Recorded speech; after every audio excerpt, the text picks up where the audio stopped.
Hello everyone. In this video, I'm going to show you how to add a virtual column in AppSheet. To add a virtual column, first you have to make your very own app.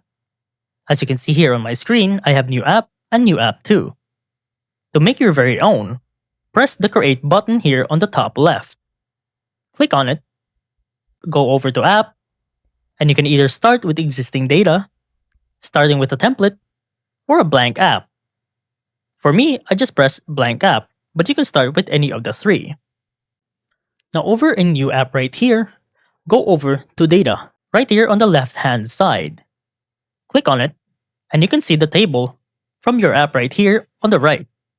You can check this view by pressing into this button right here, either to close it or to open it.